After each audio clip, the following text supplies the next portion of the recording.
আসসালামু আলাইকুম প্রিয় দর্শক, অন্য মঞ্চের আলাপচারিতায় আপনাদের সকলকে আমন্ত্রণ জানাচ্ছি। ২ সপ্তাহ পরে আবার বাসায় ফিরেছি সেই পুরনো সেটআপ।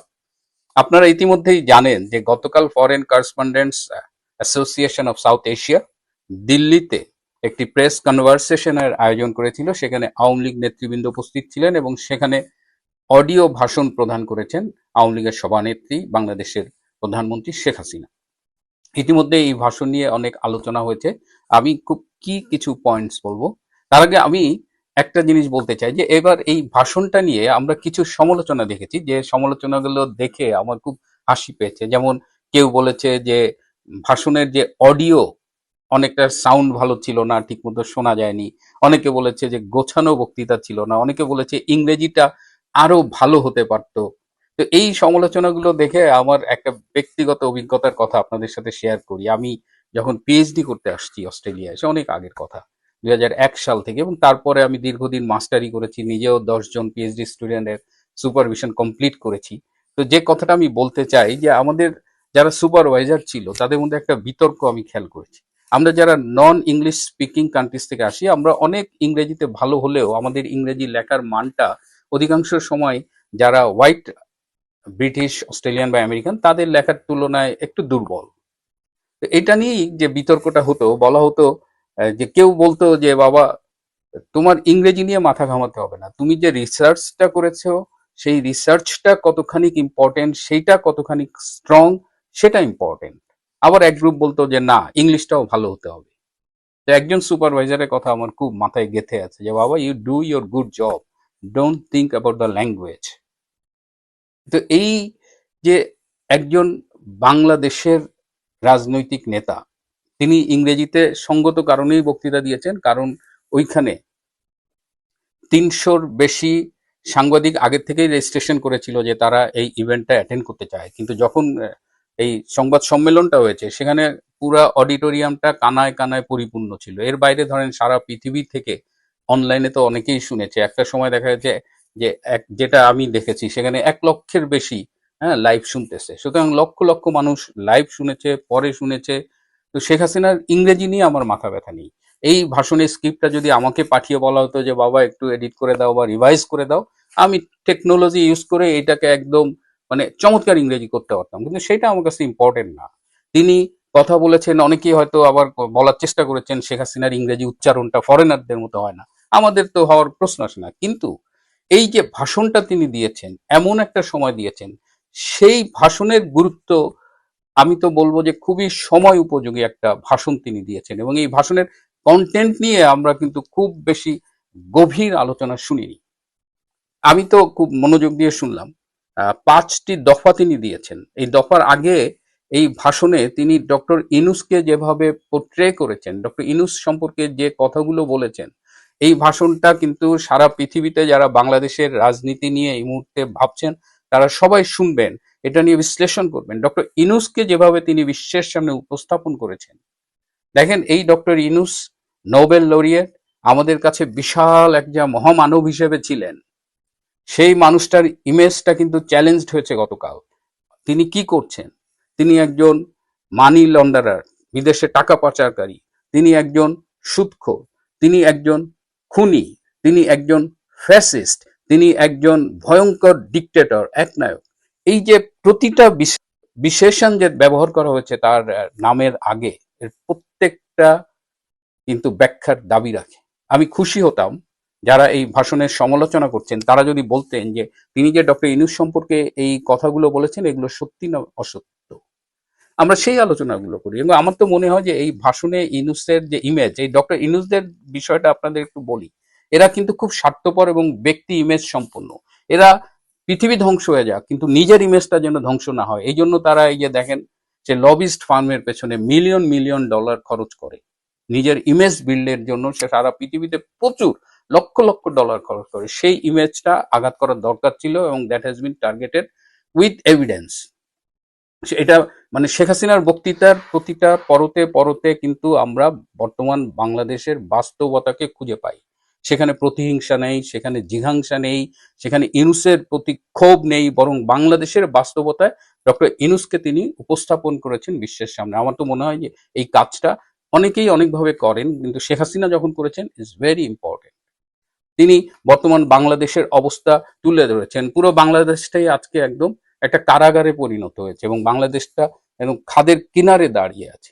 সেখানে মানুষের নির্যাতন, মানুষের প্রতিদিন যে নির্যাতনের মুখোমুখি হচ্ছে, মব সন্ত্রাস, বিচার বিভাগের স্বাধীনতা নেই, গণমাধ্যমের স্বাধীনতা নেই, গণতন্ত্রহীন এই সমস্ত পরিবেশকে তিনি কিন্তু তুলে ধরেছেন। তার প্রতিটা শব্দ এবং প্রতিটা বাক্য, সেটার যদি আমরা এলাবোরেট করি তাহলেই তার ভাষণের গুরুত্বটা অনুধাবন করতে পারবো। তিনি 5টি দফা দিয়েছেন, আপনারা 5 দফা জানেন, কিন্তু আমি তো বলবো প্রথম এবং শেষ দফাটা খুবই গুরুত্বপূর্ণ।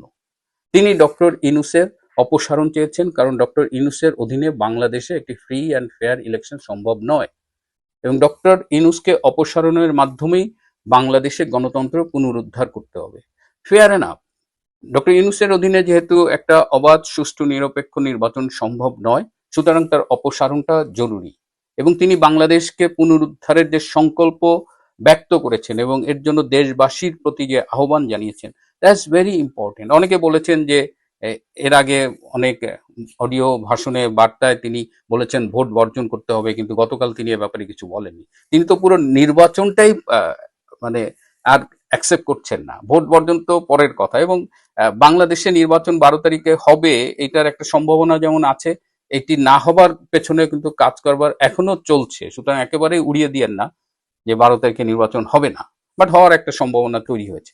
তো এই যে মানে এই প্রথম দফাটা, দ্যাট ইন্ডিকেটস এখন বাংলাদেশের যে গভীর খাদের কিনারে দাঁড়িয়ে আছে সেখান থেকে উদ্ধার করার জন্য একটি অবাধ, সুষ্ঠু, নিরপেক্ষ নির্বাচন দরকার। সেই নির্বাচনে সবার অংশগ্রহণের মধ্য দিয়ে আমরা একটা বাংলাদেশ, আবার যে বাংলাদেশ আমরা হারিয়েছি 5ই অগস্ট, সেই বাংলাদেশকে আবার পুনরুদ্ধার করতে হবে এবং সেই পুনরুদ্ধারের সংগ্রামে প্রথম শর্ত হলো ডক্টর ইনুসকে অপসারণ করতে হবে এবং এই জন্য তিনি গণতান্ত্রিক, অসাম্প্রদায়িক, প্রগতিশীল সকল শক্তিকে আহ্বান জানিয়েছেন, বাংলাদেশের মানুষের প্রতি আহ্বান জানিয়েছেন। আর অন্যান্য দফাগুলো যেমন রাজপথে চলমান সহিংসতা, নৈরাজ্য, এগুলোর অবসানের কথা বলেছেন। সংখ্যালঘু, নারী, প্রান্তিক জনগোষ্ঠীর নিরাপত্তা নিশ্চিত করার কথা বলেছেন। সাংবাদিক, আওয়ামী লীগ এবং বিরোধী দলের নেতাকর্মীর বিরুদ্ধে যে রাজনৈতিক উদ্দেশ্য প্রণোদিত আইনের অপব্যবহারের মাধ্যমে যে নির্যাতন চলছে, সেগুলোর অবসান চেয়েছেন। এবং 5 নম্বর দফাটা, যেটা আমি আবারও বলছি, দ্যাটস এগেইন ভেরি ইম্পর্টেন্ট, তিনি বিগত বছরে বাংলাদেশের সংঘটিত যে অপরাধ, খুন, রাহাজানি যা যা হয়েছে সেটির একটি নিরপেক্ষ তদন্ত করবার জন্য জাতিসংঘের প্রতি আহ্বান জানিয়েছেন। আমার মনে হয় যে জাতিসংঘ should respond to this appeal, এই আবেদনে সাড়া দেওয়া উচিত। কারণ জাতিসংঘ এর আগে যে একটি ডক্টর ইউনূসের অনুরোধে একটি রিপোর্ট করেছে বাংলাদেশে জুলাই আগস্ট 24-এর এই হত্যাকাণ্ড এবং অন্যান্য বিষয় নিয়ে, সেটি এতটাই বিতর্কিত যে পুরো জাতিসংঘ মানবাধিকার কমিশনের ইমেজই প্রশ্নবিদ্ধ হয়েছে এবং সেখানে ভলকার তুর্ক যে কাজটি করেছেন, এবং যেটা আপনারা হয়তো অনেকে জানেন না, যে এই তদন্ত করার জন্য জাতিসংঘের কোনো বাজেট ছিল না, এই টাকাটা ডক্টর ইনুস দিয়েছে। তো ডক্টর ইনুসের এটা একটা পেইড রিপোর্ট ছিল, যেটা এই ভলকার তুর্কের মতো কিছু লোক করে পুরো জাতিসংঘ মানবাধিকার কমিশনকে বিতর্কিত করেছে। তো আজকে জাতিসংঘের উচিত সত্য, আমাদের আসলে এই মুহূর্তে সত্যটা জানতে হবে। জুলাই আগস্ট সহ পরবর্তীতে যত হত্যাকাণ্ড, যত অন্যায় হয়েছে, যত নৈরাজ্য হয়েছে, এগুলোর একটা নিরপেক্ষ তদন্ত দরকার এবং এই তদন্তটা কেন দরকার সেটিও শেখ হাসিনা খুব স্পষ্ট করে বলেছেন। যে আমাদের একটা সমাজে, আমাদের দেশে যে একটা ক্ষত তৈরি হয়েছে, সেই ক্ষত নিরাময়ের জন্য, একটি রিকনসিলিয়েশনের জন্য এবং একটি ঐক্যবদ্ধ বাংলাদেশ গড়ে তুলবার জন্য, এবং সেখান থেকে মানে বর্তমান যে বাংলাদেশ ধ্বংসের কিনারে দাঁড়িয়ে আছে, সেখান থেকে উত্তরণ ঘটিয়ে সামনে যাবার জন্য এই এই জাতিসংঘের এই তদন্তটা দরকার। আমাদের সবার মিলে বাংলাদেশকে উদ্ধার করতে হলে প্রথম শর্ত, সেই প্রথম দফা, ডক্টর ইউনূসের অপসারণ। সুতরাং আমরা আমরা মনে করি যে শেখ হাসিনার এই ভাষণটি নিয়ে অনেক আলোচনা হতে পারে, হওয়া উচিত, এবং আলোচনাগুলো একটু মানে আমি একটা গভীর আলোচনা চাই। এই ইংরেজি ভাষা, অডিও কোয়ালিটি, হ্যাঁ, সংবাদ সম্মেলন আয়োজনটা খুব গোছালো হয়নি, এগুলো খুব মানে গুরুত্বহীন আলোচনা। গুরুত্বপূর্ণ আলোচনাটা নিয়েই আসুন আমরা কথা বলি। আমি শেখ হাসিনাকে মানে একটা ধন্যবাদ জানাতে চাই, অত্যন্ত সময় উপযোগী একটা এবং দিক নির্দেশনামূলক একটা বক্তব্য দেওয়ার জন্য। প্রিয় বন্ধু, বাংলাদেশের সাবেক প্রধানমন্ত্রী শেখ হাসিনা জুলাই আন্দোলনের হত্যাকাণ্ডগুলোর তদন্ত নতুন করে সত্যিকারে নিরপেক্ষভাবে জাতিসংঘের অধীনে করার আহ্বান জানিয়েছেন। শেখ হাসিনা প্রথমবারের মতো দিল্লিতে সাংবাদিকদের জন্য আয়োজিত কোনো অনুষ্ঠানে আনুষ্ঠানিকভাবে ভার্চুয়ালি বক্তব্য দিলেন। 23শে জানুয়ারি দিল্লিতে সাংবাদিকদের জন্য আয়োজিত সেভ ডেমোক্রেসি ইন বাংলাদেশ শীর্ষক অনুষ্ঠানে শেখ হাসিনার অডিও বক্তব্য প্রচারিত হয়।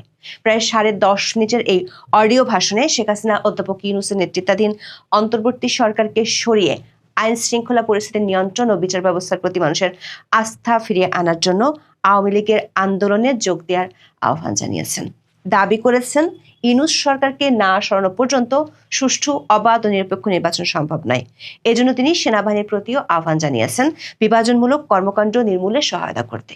প্রশ্ন হলো, বাংলাদেশের নির্বাচনের ঠিক 20 দিন আগে একদিকে জাতিসংঘ আবার অন্যদিকে বাংলাদেশের সেনাবাহিনী ও দেশের মানুষের প্রতি এমন আহ্বান শেখ হাসিনা কেন জানালেন? আবার তিনি গত কিছুদিন ধরে যে ভোট বর্জনের কথা বলে আসছেন সেটি কেন বললেন না? বিশ্লেষকরা মনে করছেন, শেখ হাসিনা দিল্লির বিদেশি গণমাধ্যমগুলোর মাধ্যমে আন্তর্জাতিক অঙ্গনে 5টি পয়েন্ট তুলে ধরেছেন, যেখানে তার কিছুদিন আগে দেয়া ভোট বর্জনের বার্তাটি নেই।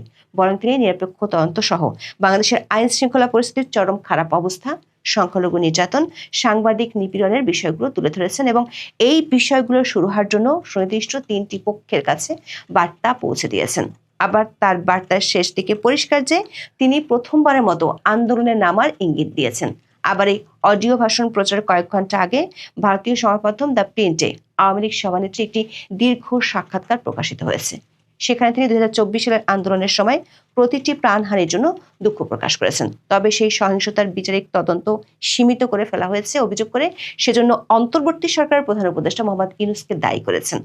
এই সাক্ষাৎকারে শেখ হাসিনা আসন্ন ত্রয়োদশ সংসদ নির্বাচনে আওয়ামী লীগকে বাদ দেওয়ার সিদ্ধান্তের সমালোচনা করে একে রূপান্তরের মোড়কে কর্তৃত্ববাদ বলেছেন। বিস্তারিত জানতে চলুন যাওয়া যাক বিশ্লেষণে।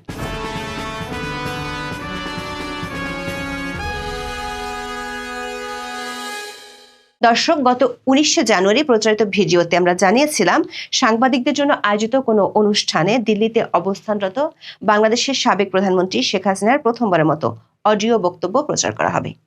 এর মধ্যে সামাজিক মাধ্যমে নানা পক্ষ থেকে গুঞ্জন ওঠে ওই অনুষ্ঠানে শেখ হাসিনা সশরীরে কিংবা ভিডিও বার্তায় বক্তব্য দিবেন। বিশেষ করে গত 17 জানুয়ারি আওয়ামী লীগের 2 সাবেক মন্ত্রী দিল্লিতে এক অনুষ্ঠানে বক্তব্য দেওয়ার পর থেকে বিষয়টি বেশ চাউর হয়। কিন্তু ভারতীয় নিরাপত্তা সংস্থাগুলোর দাবি, নিরাপত্তার কারণে শেখ হাসিনার ভিডিও বার্তা বা লাইভ সম্প্রচারের সুযোগ দেওয়া সম্ভব নয়। 2024-এর 5ই আগস্ট থেকে দিল্লিতে রয়েছেন আওয়ামী লীগ সভানেত্রী শেখ হাসিনা। দেশ ছাড়ার কয়েক মাস পর থেকে তিনি ভার্চুয়াল মাধ্যমে আওয়ামী লীগের নেতাকর্মীদের উদ্দেশ্যে ভাষণ দিচ্ছেন। এ নিয়ে বাংলাদেশের অন্তর্বর্তী সরকারের গুরুতর অভিযোগ রয়েছে, তবে কোথাও শেখ হাসিনা ক্যামেরার সামনে মুখোমুখি হননি। তাছাড়া দিল্লিতে থাকলেও গত 1.5 বছরে তিনি কখনো ভারতের কোনো অনুষ্ঠানে হাজির হননি। সেই হিসেবে প্রথমবারের মতো কোনো অনুষ্ঠানে শেখ হাসিনার অডিও বার্তা প্রচারিত হলো। আওয়ামী লীগ সভানেত্রী শেষ পর্যন্ত ক্যামেরার সামনে ভাষণ না দিলেও শুক্রবারের অনুষ্ঠানে তার উপস্থিতিকে রাজনৈতিক এবং কূটনৈতিক দিক থেকে অত্যন্ত গুরুত্বপূর্ণ এবং সময়টি যথেষ্ট তাৎপর্যপূর্ণ বলে মনে করা হচ্ছে। বিশেষ করে বাংলাদেশের নির্বাচনের 20 দিন আগে পয়েন্ট সহকারে তিনি এমন কিছু দাবি তুলে সংশ্লিষ্ট পক্ষগুলোর উদ্দেশ্যে তুলে ধরেছেন, যেগুলো নিয়ে গত কয়েক মাস ধরে আন্তর্জাতিক মহল ও মিডিয়াতে আলোচনা হচ্ছে। 23শে জানুয়ারির অনুষ্ঠানটির শিরোনাম হলো সেভ ডেমোক্রেসি ইন বাংলাদেশ বা বাংলাদেশে গণতন্ত্র বাঁচাও। অনুষ্ঠানটির আয়োজন করেছে দিল্লিতে অবস্থিত foreign correspondents club of south Asia. দিল্লির মাথুরিতে অনুষ্ঠিত এই অনুষ্ঠানে সশরীরে হাজির ছিলেন হিউম্যান রাইটস ওয়াচের মহাসচিব ইঞ্জিনিয়ার মোহাম্মদ এস সিদ্দিক, সাবেক শিক্ষামন্ত্রী মহিবুল হাসান চৌধুরী নফেল ও অভিনেত্রী রোকেয়া প্রাচী। এছাড়া ভার্চুয়াল মাধ্যমে যোগ দেন সাবেক পররাষ্ট্রমন্ত্রী আব্দুল মোমেন, সাবেক তথ্যমন্ত্রী মোহাম্মদ আলী আরাফাত এবং সাবেক সংসদ সদস্য হাবিব মিলাত। অনুষ্ঠানের এক পর্যায়ে শেখ হাসিনার অডিও ভাষণ প্রচার করা হয়। শেখ হাসিনা তার ভাষণের শুরুতে দাবি করেন, চরমপন্থী সাম্প্রদায়িক শক্তির ভয়াবহ আক্রমণে বাংলাদেশ আজ এক অতল গহ্বরের যুগে দাঁড়িয়ে আছে। তিনি এই পরিস্থিতির জন্য বরাবরের মতোই অধ্যাপক ইউনূস ও তার সরকারকে দায়ী করেন। বলেছেন, গণতন্ত্র এখন নির্বাসিত, মানবাধিকার পদদলিত হয়ে গেছে ধুলোতে। সংবাদ মাধ্যমের উপর নিপীড়ন, সংখ্যালঘু ও নারী নির্যাতনের কথা তিনি আন্তর্জাতিক মহলে তুলে ধরেছেন। বাংলাদেশের আইন শৃঙ্খলা পরিস্থিতির চরম অবনতির কথা তুলে ধরে শেখ হাসিনা দাবি করেছেন, জঙ্গি চরমপন্থার উন্মাদনা দেশ জুড়ে আতঙ্কের সৃষ্টি করেছে। তার মতে এর চেয়েও ভয়াবহ ব্যাপার হলো বাংলাদেশের ভূখণ্ড ও সম্পদকে বিদেশি স্বার্থের জন্য লুণ্ঠনের একটি বিশ্বাসঘাতক ষড়যন্ত্র করা হচ্ছে। বাংলাদেশকে বহুজাতিক সংঘাতের চুল্লির দিকে ঠেলে দেওয়া হচ্ছে। এর পরপরে তিনি বক্তব্যে সেনাবাহিনীকে উদ্দেশ্য করে বাংলাদেশকে ঐক্যবদ্ধ করতে এবং বিভাজনমূলক কর্মকাণ্ড নির্মূল করতে সহায়তা করার আহ্বান জানান। এরপর শেখ হাসিনা 5টি পয়েন্ট বা দফা তুলে ধরেন। প্রথমটি হলো অবৈধ সরকারকে অপসারণ করে গণতন্ত্র পুনরুদ্ধার করা। তিনি মনে করেন অধ্যাপক ইউনূসের অধীনে বাংলাদেশে কখনোই অবাধ ও সুষ্ঠু নির্বাচন হবে না। দ্বিতীয়ত, প্রতিদিনের সহিংসতার অবসান ঘটানো ও অর্থনীতিকে উন্নত করা। তৃতীয়ত, ধর্মীয় সংখ্যালঘু গোষ্ঠী, নারী ও মেয়েদের নিরাপত্তা নিশ্চিত করা। চতুর্থত, বিচার ব্যবস্থার প্রতি আস্থা ফিরিয়ে আনা। সবশেষ তিনি জাতিসংঘকে গত বছরের ঘটনাবলী নিয়ে নতুন ও সত্যিকারের নিরপেক্ষ তদন্ত করার আহ্বান জানান। এখানে তিনি দাবি করেছেন বাংলাদেশের মানুষের পাশে আন্তর্জাতিক সম্প্রদায় আছে। বিশ্লেষকরা মনে করছেন শেখ হাসিনার এই ভাষণে প্রথমবারের মতো শুধু আন্তর্জাতিক সম্প্রদায় নয়, বাংলাদেশের সেনাবাহিনী ও দেশের মানুষের উদ্দেশ্যে বার্তা দিয়েছেন। কয়েকদিন আগেও দলের নেতাকর্মীদের উদ্দেশ্যে দেওয়া অডিও বার্তায় ভোট বর্জনের কথা বলেছেন। আওয়ামী লীগের পক্ষ থেকে বলা হচ্ছে নো ভোট নো ভোট। দলটি বলছে ব্যালটে নেই নৌকা, বুথ থাকবে ফাঁকা। দলের সমর্থকরা বলছেন ভোট বয়কট করতে, কিন্তু 23শে জানুয়ারি সাংবাদিকদের উদ্দেশ্যে দেওয়া অডিও ভাষণে তিনি ভোট বর্জনের কথা বলেননি। বলেছেন অধ্যাপক ইউনূসের অধীনে কোনো নিরপেক্ষ ও সুষ্ঠু নির্বাচন সম্ভব নয়। বিশ্লেষকরা বলছেন 2024 সালের 5ই আগস্ট শেখ হাসিনা দিল্লি যাওয়ার পর থেকে তার যে রাজনৈতিক তৎপরতা, সেটিতে 23শে জানুয়ারির পদক্ষেপটি হলো তৃতীয় পদক্ষেপ, যেটি বেশ তাৎপর্যপূর্ণ। প্রথম দিকে শেখ হাসিনা দলের নেতাকর্মীদের উদ্দেশ্যে অডিও বক্তব্য দিতেন। এরপর দ্বিতীয় ধাপে বেশ কয়েকটি আন্তর্জাতিক সংবাদ মাধ্যমে সাক্ষাৎকার দেন। সব সাক্ষাৎকারই তার মূল কথা আওয়ামী লীগকে নির্বাচনে অংশ নিতে দেওয়া হোক। জনগণ যে দলকে বেছে নেবে তারা সরকার করবে, কিন্তু শেখ হাসিনা ও তার দলের নেতাকর্মীদের সরাসরি ভারতে অনুষ্ঠান করা কিংবা বক্তব্য দিতে দেখা যায়নি। মাস কয়েক আগে দিল্লিতে জাতীয় প্রেস ক্লাবে একটি সংবাদ সম্মেলন করার কথা ছিল আওয়ামী লীগ নেতাদের। শেষ মুহূর্তে সেটি বাতিল করা হয়। পরে জানা যায় দিল্লির বাংলাদেশ হাইকমিশন এই ব্যাপারে ভারতের পররাষ্ট্র মন্ত্রণালয়ের কাছে আপত্তি জানিয়েছিল, যদিও সরকারিভাবে প্রেস কনফারেন্স বাতিলের সিদ্ধান্ত নিয়ে কোনো পক্ষই বিস্তারিত কিছু জানায়নি। এদিকে 23শে জানুয়ারির অনুষ্ঠানটির আমন্ত্রণপত্র বিলি শুরু হতেই প্রতিক্রিয়া দেন বাংলাদেশের পররাষ্ট্র উপদেষ্টা তৌহিদ হোসেন। তিনি এক সাক্ষাৎকারে বলেছেন বাংলাদেশ সরকার চায় না শেখ হাসিনা ভারতে বসে বিবৃতি দিক। প্রশ্ন হলো, মাস 6 আগে আওয়ামী লীগ নেতাদের দিল্লির অনুষ্ঠানে শেষ পর্যন্ত সায় না দেওয়া ভারত সরকার কেন শুক্রবার স্বয়ং শেখ হাসিনার অডিও ভাষণ বিদেশি সাংবাদিকদের জন্য প্রচারের সুযোগ দিল? সূত্রগুলো বলছে গত কয়েক সপ্তাহে বাংলাদেশ নিয়ে আন্তর্জাতিক পক্ষগুলোর মধ্যে বেশ কয়েকটি বৈঠক অনুষ্ঠিত হয়েছে। সেসব বৈঠকে যেসব সমঝোতা হয়েছে তার কিছুটা আঁচ মিলে শেখ হাসিনার 23শে জানুয়ারির বক্তব্যে, যেখানে তিনি জাতিসংঘের অধীনে নিরপেক্ষ তদন্তের কথা বলেছেন, ভোট বর্জনের কথা না বলে সেনাবাহিনীর উদ্দেশ্যে বার্তা দিয়েছেন। আবার বলেছেন অধ্যাপক ইউনূসের অধীনে সুষ্ঠু ভোট সম্ভব নয়।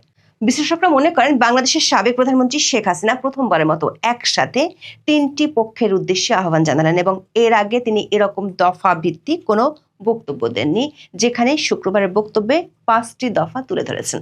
আবার বক্তব্যের শেষ দিকে আন্দোলনের নামারও ইঙ্গিত ছিল, যেখানে যোগ দেওয়ার জন্য দেশের মানুষকে আহ্বান জানিয়েছেন। দর্শক, এই অডিও বার্তা প্রচারের আগে ভারতের সংবাদ মাধ্যম দ্য প্রিন্টে শেখ হাসিনার বিশাল একটি সাক্ষাৎকার প্রকাশিত হয়, যেখানে আসন্ন ত্রয়োদশ সংসদ নির্বাচনে আওয়ামী লীগকে বাদ দেওয়ার সিদ্ধান্তের সমালোচনা করে একে রূপান্তরের মোড়কে কর্তৃত্ববাদ বলেছেন শেখ হাসিনা। সাবেক প্রধানমন্ত্রী বলেছেন 2024 সালের আন্দোলনের সময় প্রতিটি প্রাণহানির জন্য তিনি দুঃখিত, তবে সেই সহিংসতার বিচারিক তদন্ত সীমিত করে ফেলা হয়েছে অভিযোগ করে সেজন্য অন্তর্বর্তী সরকারের প্রধান উপদেষ্টা মোহাম্মদ ইউনূসকে দায়ী করেছেন তিনি। কার্যক্রমে নিষেধাজ্ঞা থাকা রাজনৈতিক দল হিসেবে আওয়ামী লীগের নিবন্ধন স্থগিত করেছে নির্বাচন কমিশন। ফলে আগামী 12ই ফেব্রুয়ারি অনুষ্ঠেয় সংসদ নির্বাচনে প্রতিদ্বন্দ্বিতা করতে পারছে না সবচেয়ে বেশি সময়ে দেশ শাসন করা দলটি। দ্য প্রিন্টকে শেখ হাসিনা বলেছেন তার দলকে নিষিদ্ধ করা মানে আসন্ন নির্বাচনে কয়েক কোটি বাংলাদেশের ভোটাধিকার কেড়ে নেওয়া। তিনি দাবি করেছেন এ ধরনের একটা পরিস্থিতিতে নির্বাচন হলে তাকে মুক্ত, সুষ্ঠু বা বৈধ বলা যায় না। পছন্দের দল বেছে নেওয়ার স্বাধীনতা ভোটারদের থাকতে হবে। কাউকে ভোটে অংশগ্রহণ থেকে বাদ দেওয়া বা ঘরে ঘরে গিয়ে সহিংসতার হুমকি দিয়ে বিএনপি বা জামাতের পক্ষে ভোট দিতে বাধ্য করা চলতে পারে না। আওয়ামী লীগ সভাপতির দাবি, অন্তর্বর্তী সরকার জানে আওয়ামী লীগকে নির্বাচন করতে দেওয়া হলে তারা বিপুল সমর্থন পেত, এ কারণেই তাদের নিষিদ্ধ করা হয়েছে। লিখিত সাক্ষাৎকারে শেখ হাসিনা বলেন, দেশের সবচেয়ে পুরনো ও জনপ্রিয় রাজনৈতিক দলকে নিষিদ্ধ করে গণতান্ত্রিক বৈধতার দাবি করা যায় না। এটি সংস্কার নয়, রূপান্তরের মোড়কে কর্তৃত্ববাদ।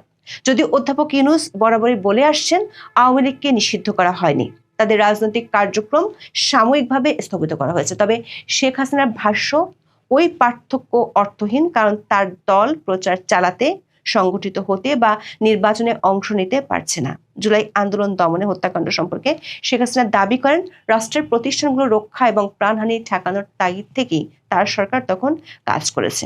শেখ হাসিনা বলেন, যা আজ করতে পারেননি তা হলো উগ্রবাদী শক্তি ওই আন্দোলন হাইজ্যাক করে নিয়েছিল। সে সময় সহিংসতার তদন্তে কমিটি করেছিল আওয়ামী লীগ সরকার, যা অন্তর্বর্তী সরকারের সময় আর এগোয়নি। বিষয়টি নিয়ে হতাশা প্রকাশ করে শেখ হাসিনা বলেন, ইউনূস ক্ষমতায় এসে ওই তদন্ত ভেঙে দেন। নিশ্চয়ই তিনি জানতেন এতে তার মেটিকুলাস প্ল্যান উন্মোচিত হয়ে যাবে। তার ওই সিদ্ধান্তই আন্দোলনের পেছনের উদ্দেশ্য ও ক্ষমতা দখলের প্রক্রিয়া নিয়ে গুরুতর প্রশ্ন তোলে, বিদেশি সম্পৃক্ততার বিষয়টিও সামনে আনে। এসব প্রশ্নে নিরপেক্ষ তদন্ত হওয়া উচিত। দিল্লির কূটনৈতিক সূত্রগুলো বলছে, সাংবাদিকদের উদ্দেশ্যে অডিও বার্তা প্রচারের পর শেখ হাসিনাকে ভারত সরকার প্রকাশ্যে বা ভিডিও বার্তা প্রচারের অনুমতি দিবেন কিনা সেটি এখন বেশ গুরুত্ব দিয়ে আলোচনা হচ্ছে। মানে শেখ হাসিনাকে দিল্লি থেকে সক্রিয়ভাবে রাজনৈতিক কর্মকাণ্ড চালানোর সুযোগ কবে দেয়া হতে পারে। সূত্রগুলো বলছে, 23শে জানুয়ারি সাংবাদিকদের অনুষ্ঠানে শেখ হাসিনার অডিও বার্তা প্রচার নিয়ে ভারত সরকার উচ্চ মহলের বেশ কয়েকটি বৈঠক হয়। সেসব বৈঠকে উপস্থিত একটি কূটনৈতিক সূত্র মনে করেন, পরিস্থিতি বিবেচনা করে খুব শিগগিরই শেখ হাসিনাকে ভিডিও কিংবা প্রকাশ্য বক্তব্য দেওয়ার অনুমতি দিলে অবাক হওয়ার কিছু থাকবে না।